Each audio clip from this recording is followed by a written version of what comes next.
உங்களுக்கு தெரியும், கடந்த காலங்களிலே குதிரை கஜேந்திரன் என்று அறியப்பட்ட ஒட்டுண்ணி குதிரை கஜேந்திரன் ஈழமக்கள் ஜனநாயக கட்சி தொடர்பாக எங்களுடைய செயலாளர் நாயகன் தொடர்பாக சேரடித்து இருக்கிறது.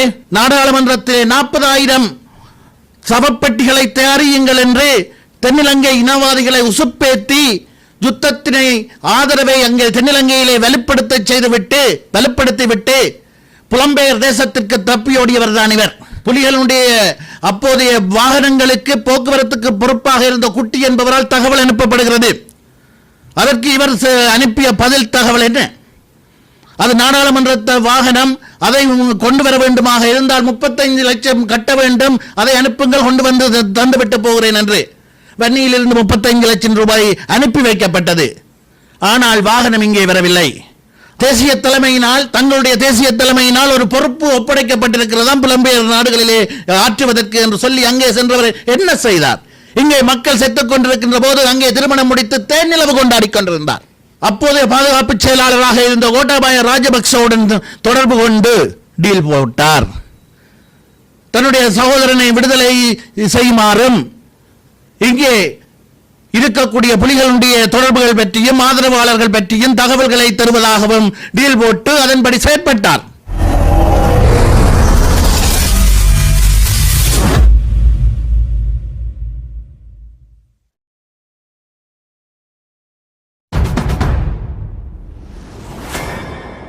அனைவருக்கும் வணக்கம்.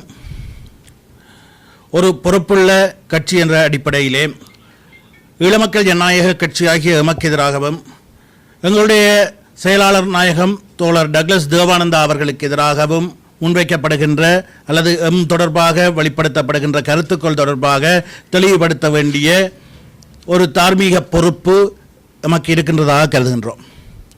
அந்த அடிப்படையிலே கடந்த சில தினங்களுக்கு முன்னர் வெளிப்படுத்தப்பட்ட கருத்துக்கள், குறிப்பாக வேலணையிலே இடம்பெற்ற ஒரு பிரச்சார கூட்டத்திலே தமிழ் தேசிய மக்கள் முன்னணியினுடைய முன்னாள் நாடாளுமன்ற உறுப்பினர் செல்வராசா கஜேந்திரன் அவர்கள் வெளிப்படுத்திய கருத்துக்கள் தொடர்பாக எங்களுடைய கருத்துக்களை, அது தொடர்பான தெளிவுபடுத்தல்களை எங்களுடைய மக்களுக்கு தெரிவிக்க வேண்டிய கடப்பாடு இருக்கின்றது. இவர்கள் உண்மையிலேயே மக்கள் நலன் சார்ந்த அரசியலை செய்ய விரும்புகின்றார்களாக இருந்தால், மக்களுடைய பிரச்சனைகளை தீர்வு காணும் வகையில் அவர்களுடைய எதிர்காலத்தை வளப்படுத்தும் வகையிலான ஒரு அறம் சார்ந்த அரசியலை செய்ய விரும்புகின்றார்களாக இருந்தால், உள்ளூராட்சி மன்ற தேர்தல் நடைபெற இருக்கின்றது. அதற்கான பிரச்சார கூட்டங்கள் நடைபெற்று வருகின்றன. அந்த பிரச்சார கூட்டங்களிலே பேசுகின்ற பொழுது உள்ளூராட்சி மன்றங்களிலே கிராமங்களை அபிவிருத்தி செய்ய பயன்படுத்தக்கூடிய அதிகாரங்களை கொண்ட உள்ளூராட்சி சபைகளிலே அந்தந்த கிராமங்களிலே என்னென்ன பிரச்சனை இருக்கின்றது என்று அடையாளப்படுத்தி அவை தொடர்பிலே பேசியிருக்க வேண்டும். கிராம மட்டங்களிலே இருக்கின்ற பிரச்சனைகளுக்கு எவ்வாறான தீர்வை தரப்போகின்றோம் என்று சொல்லி பேசியிருக்க வேண்டும். கடந்த காலங்களிலே அந்த பிரதேசங்களிலே என்ன செய்தோம் என்று சொல்லி பேசியிருக்க வேண்டும். குறிப்பாக வேலணை பிரதேசம் என்று சொன்னால், வேலணை பிரதேசத்திலே அடையாளப்படுத்தப்பட்ட பிரச்சனையை தீர்ப்பதற்கு என்ன பொறிமுறை உங்களிடம் இருக்கின்றது என்று சொல்லி பேசியிருக்க வேண்டும். இது தொடர்பாகவும் பேசவில்லை. அவை தொடர்பில் எந்த பிரச்சனையும் இல்லாமல் ஈழமக்கள் ஜனநாயக கட்சி தீவகத்திலே தொடர்ச்சியாக தங்களுடைய பலத்தை வெளிப்படுத்தி வருகின்ற ஈழமக்கள் ஜனநாயக கட்சி மீது சேரடிப்பதனூடாக மாத்திரம் தங்களுடைய தேர்தல் வெற்றியை உறுதிப்படுத்திக் கொள்ள முடியும் என்ற நினைப்பிலே, உங்களுக்கு தெரியும், கடந்த காலங்களிலே குதிரை கஜேந்திரன் என்று அறியப்பட்ட ஒட்டுண்ணி குதிரை கஜேந்திரன் ஈழமக்கள் ஜனநாயக கட்சி தொடர்பாக எங்களுடைய செயலாளர் நாயகன் தொடர்பாக சேரடித்து இருக்கிறது. மக்களுக்கு இல்லாத பொல்லாத பொய்களை சொல்லி இருக்கிறது. இது மக்களுக்கு தெரியும் யார் இவர் என்று. ஒட்டுண்ணி குதிரை கஜேந்திரன் என்பவர் யார் என்று மக்களுக்கு தெரியும். எங்களுடைய மக்கள் என்று எதிர்ந்து கொண்டு வருகின்ற இத்தனை அவலங்களுக்கும் ஒத்துழையவர், ஒட்டுண்ணியாயிருந்து செய்யப்பட்டவர் என்பது மக்கள் அறிவார்கள். வன்னியை நோக்கி இறுதி யுத்தம் ஆரம்பிக்கப்பட்டு விட்டது. பெருமெடுப்பிலே படைகள் நெருங்கி வருகின்ற சூழலிலே நாடாளுமன்றத்திலே 40,000 சவப்பெட்டிகளை தயாரியுங்கள் என்று தென்னிலங்கை இனவாதிகளை உசுப்பேத்தி யுத்தத்தினை ஆதரவை அங்கே தென்னிலங்கையிலே வலுப்படுத்திவிட்டு புலம்பெயர் தேசத்திற்கு தப்பியோடியவர் தான் இவர். இவர் எவ்வாறு தப்பியோடப் போகின்றார் என்று அறிந்ததும் நாடாளுமன்றத்தினால் இவருக்கு வழங்கப்பட்ட சொகுசு வாகனத்தை கொண்டு வந்து தந்துவிட்டு போகுமாறு புலிகளுடைய அப்போதைய வாகனங்களுக்கு போக்குவரத்துக்கு பொறுப்பாக இருந்த குட்டி என்பவரால் தகவல் அனுப்பப்படுகிறது. அதற்கு இவர் அனுப்பிய பதில் தகவல் என்ன?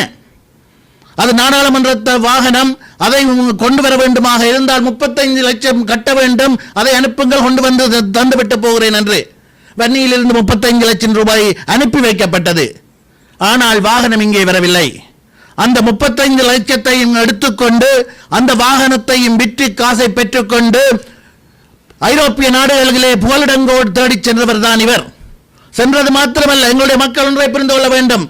வன்னியிலே யுத்தம் சூடு பிடிக்கிறது. மக்கள் அவலங்களுக்குள் துவண்டு கொண்டிருக்கிறார்கள். ஆயிரக்கணக்கான மக்கள் இரண்டு தரப்புக்கும் இடையே இடிபாடுகளுக்குள் இரண்டு தரப்புகளுக்கும் இடையிலான யுத்தத்திலே சிக்குண்டு செத்து மடிந்து கொண்டிருக்கிறார்கள். போக வழியின்றி தவித்துக் கொண்டிருக்கிறார்கள். இவர் அங்கே சென்றவர் தேசிய தலைமையினால், தங்களுடைய தேசிய தலைமையினால் ஒரு பொறுப்பு ஒப்படைக்கப்பட்டிருக்கிறதா புலம்பெயர் நாடுகளிலே ஆற்றுவதற்கு என்று சொல்லி அங்கே சென்றவர் என்ன செய்தார்? இங்கே மக்கள் செத்துக் கொண்டிருக்கின்ற போது அங்கே திருமணம் முடித்து தேனிலவு கொண்டாடி கொண்டிருந்தார். இங்கே மக்கள் சாகிறார்கள், அங்கே தேனிலவு கொண்டாடி கொண்டிருந்ததுதான் இவர் தமிழ் தேசியத்திற்கும் மக்களுடைய விடுதலை போராட்டத்திற்கும் ஆற்றிய அதி உச்சபட்ச தியாகம். மக்கள் புரிந்து கொள்ள வேண்டும். அங்கே தேன்குடி நிலவு கொண்டாடி கொண்டு விட்டு பிறகு என்ன செய்தார்? தன்னுடைய சகோதரனை இங்கே கைது செய்ததும், படைத்தரப்பு கைது செய்ததும், அப்போதைய பாதுகாப்பு செயலாளராக இருந்த கோட்டாபாய ராஜபக்சவுடன் தொடர்பு கொண்டு டீல் போட்டார்.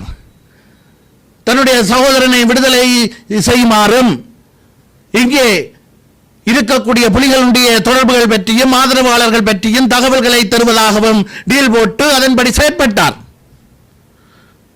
தனது சகோதரனை விடுதலை செய்யப்பட்டதற்கு பிரதி உபகாரமாக 2010க்கு பிற்பட்ட காலத்திலே புலிகளை மீளுருவாக்க முற்படுகிறார்கள் என்ற குற்றஞ்சாட்டப்பட்டு கொலை செய்யப்பட்ட தெய்வீகன் கோபி போன்றவர்களுடைய படுகொலைக்கும் இவருக்கும் நெருக்கமான தொடர்பு இருக்கின்றது என்ற தகவல்கள் கூட இருக்கின்றன. இதுதான் இவர் தமிழர் போராட்டத்திற்கு செய்த அர்ப்பணிப்பு, எங்களுடைய மக்களுக்கு செய்த தியாகம்.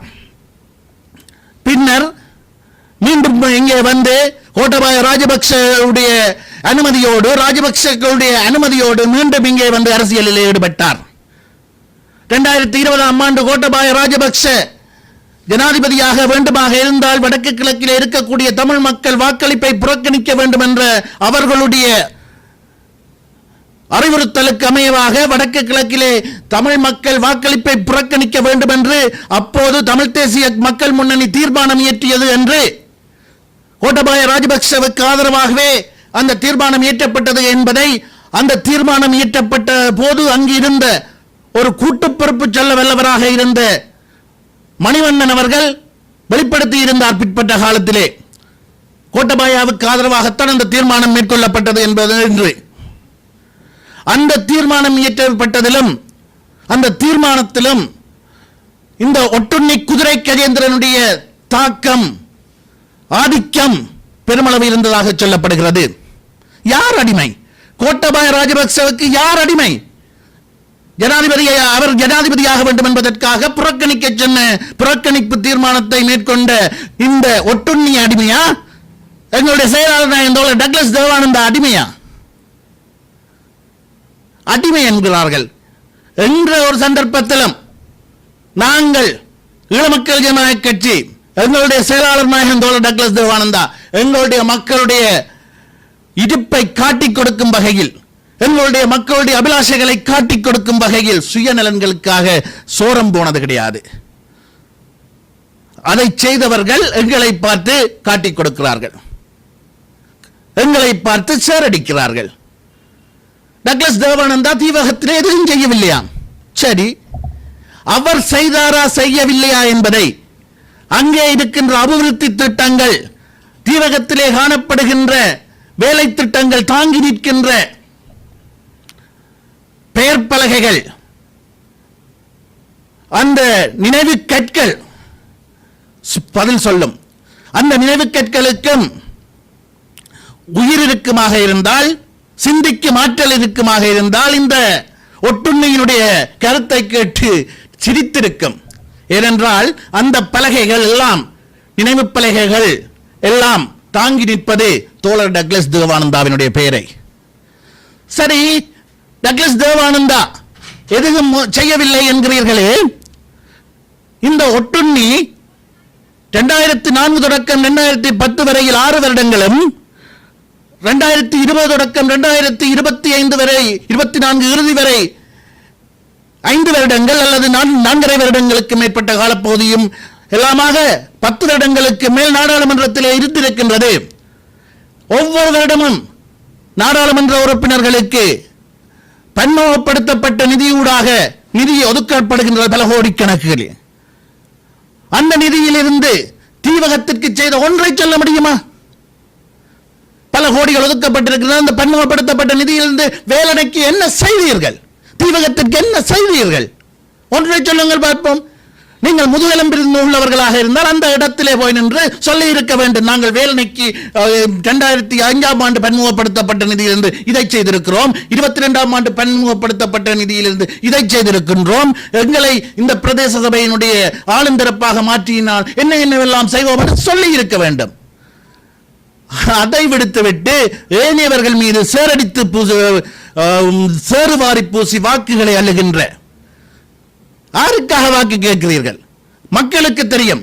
அந்த பிரதேசத்திலே மணல் கொள்ளையில் ஈடுபட்டவர்களுக்கும், போதைப் பொருள் கடத்தலில் ஈடுபட்டவர்களுக்கும், கூட்டுறவு சங்கங்களுக்கு ஊடாக மக்களுடைய பணத்தை ஆட்டையை போட்டவர்களுக்கும் தான் வேலனையிலும் ஊர்காவல்துறையிலும் இந்த ஒட்டுண்ணி வாக்கு கேட்டுக் கொண்டிருக்கிறது. இதனை மக்கள் உணர்ந்து கொள்வார்கள். இவ்வாறான ஒட்டுண்ணிகள் ஈழமக்கள் ஜனநாயக கட்சியை தொடர்பிலோ எங்களுடைய செயலாளர் நாயகன் தொடர்பிலோ கை நீட்டி பேசுவதற்கு எந்தவித அருகதையும் இல்லை என்பது எங்களுடைய மக்களுக்கு தெரியும். அதனால் தான் மக்கள் எங்களோடு தொடர்ச்சியாக இருந்து வந்திருக்கிறார்கள்.